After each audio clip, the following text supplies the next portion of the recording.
Hello everyone, welcome back to my mini blog. আজকে তোমাদের সাথে সরস্বতী পুজোর দিনের ভিডিওটা শেয়ার করছি।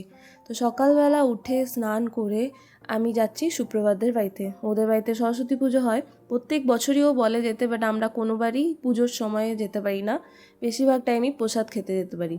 তো আজকে ভেবেছিলাম না সকালবেলা উঠে চলে যাই। আমি গেছি, তখনই জাস্ট দেখলাম ব্রাহ্মণ ঢুকেছে। তো ব্রাহ্মণও লাস্টের কিছু জোগাড় করে পুজোতে দেখো বসেও গেছে।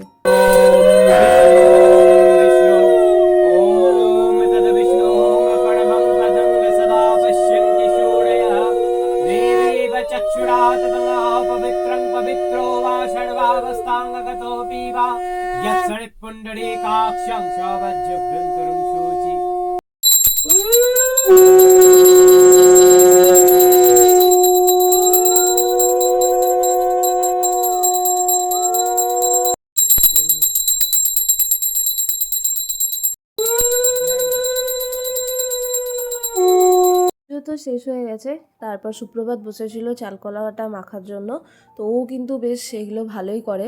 তো প্রসাদ খেয়ে ওখানে অল্প একটু খেয়ে ও বাড়িতেও দিয়েছিল মায়ের জন্য, তো বাড়িতে নিয়ে চলে এসেছি। তারপর এসে রেডি হয়ে টিফিন করে নিয়েছিলাম। টিফিন খেয়ে আমরা রেডি হয়ে যারা যারা আজকে ফ্রি ছিলাম তারা ঘুরতে বেরিয়েছি। আমাদের গ্রুপে 3 জন মিসিং ছিল, তো ওরা থাকলে আমাদের গ্রুপটা একদম কমপ্লিট হতো। তো ফার্স্টে রেডি হয়ে চলে গেছিলাম মানকর কলেজ। ওখানে গিয়ে তো দেখলাম অন্যবারের তুলনায় এবার কিন্তু কমই ভিড় ছিল। আমরা যখন গেছি তখনও তো পুজো হয়নি কলেজে, তো আমরা ওটাই ওয়েট করছিলাম পুজো দেখে তারপর আবার অন্য কোথাও যাব। গিয়ে সিরিয়াস একটা ইনফরমেশন শেয়ার করছি, এই 3 জন কিন্তু সিঙ্গেল আছে। তো কোনো মেয়েদের যদি এদেরকে পছন্দ হয় তো অবশ্যই কমেন্ট করো। আর আজকে আমি এই বাটিক প্রিন্টের শাড়িটা পরেছিলাম, কেমন লাগছে অবশ্যই কমেন্টে জানিও। আমি আর তিয়াশা একটা রিলস করছিলাম, তো ওখানে রিলস করে ফটো টটো তুলে পুজোও দেখে নিয়ে এবার আমরা ওখান থেকে বেরিয়ে যাচ্ছি পানাগড়। মোনালিসাতে আজকে যাব, ওখানেই আজকে আমরা দুপুরে লাঞ্চটা করব। আর দেখো কি সুন্দর সর্ষের ক্ষেত, দেখে তো ভাবছিলাম যাই কটা ফটো তুলে আসি, বাট এত খিদে পেয়ে গেছিলো তো আর ওই জন্য দাঁড়াইনি। আমরা পৌঁছে গেছি মোনালিসাতে।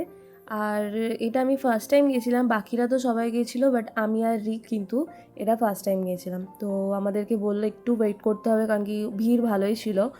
আর তারপর ওয়াশরুমে গিয়ে একটু ফ্রেশ হয়ে একটা ফটো তুলে নিলাম ওখানে আমরা সবাই। দিয়ে আমরা এখানে ওয়েট করছিলাম খাবারের আসার জন্য। স্টার্টারে আমরা অর্ডার করেছিলাম ফিশ ফিঙ্গার, আর চিকেনের মধ্যে অর্ডার করেছিলাম চিকেন টিক্কা কাবাব। দুটোই আমার খুবই ভালো লেগেছে। আর মেন কোর্সে অর্ডার করেছিলাম কুলচা, তন্দুরি রুটি, কড়াই চিকেন দো পেঁয়াজা, একটা স্টিম রাইস আর একটা মিক্সড ফ্রাইড রাইস। তারপর এখানে আমরা খাওয়া স্টার্ট করে দিয়েছি।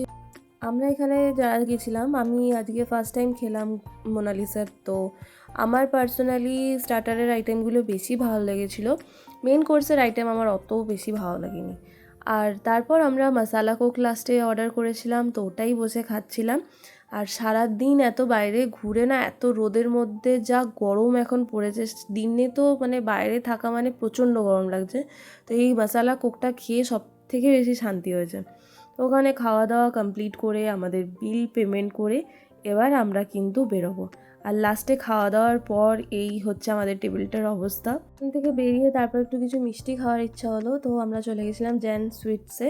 ওখানে গিয়ে এক একজন এক এক রকমের মিষ্টি নিয়েছে, বাট আমি আর তিয়াশা এই কাজু বরফিটা নিয়েছি কারণ কি আমি অত মিষ্টি খাই না, বাট আমার কাজু বরফিটা কিন্তু খেতে বেশ লাগে। তো ওখানে খাওয়া দাওয়া করে তারপর চলে এসেছি। আর এই টাইমটা কিন্তু রোদও ছিল না, তো তখন কিন্তু ভালোই ঠান্ডা লাগছিলো কারণ কি বিকেল থেকেই ঠান্ডাটা মেনলি পড়ছে আর সারা দিনটা প্রচুর গরম। তারপর এসে রেস্ট নিয়ে আবার আমরা বেরোচ্ছি ঘুরতে। তো এটা হচ্ছে আমাদের পাড়ার ঠাকুর। পাড়ার ঠাকুরটা দেখে ওখানে কিছুক্ষণ গল্প করে দিয়ে আমি চলে গেছিলাম তিয়াশার বাড়িতে। বাকিরা সবাই বেরিয়েছিল, বাট আমি আর তিয়াশা ওদের বাড়িতেই বসে গল্প করছিলাম অনেকক্ষণ। তারপর গল্প করতে করতে সবাই চলে এলো। তারপর আবার সবাই মিলে অনেকক্ষণ গল্প করে আজকে রাজকুমার কিন্তু ওর বার্থডে ট্রিটটা আমাদেরকে দিয়েছে। আর খেতে খেতে আজকে ভিডিওটাও এখানে শেষ করছি। দেখা হবে নেক্সট ভিডিওতে। বাই।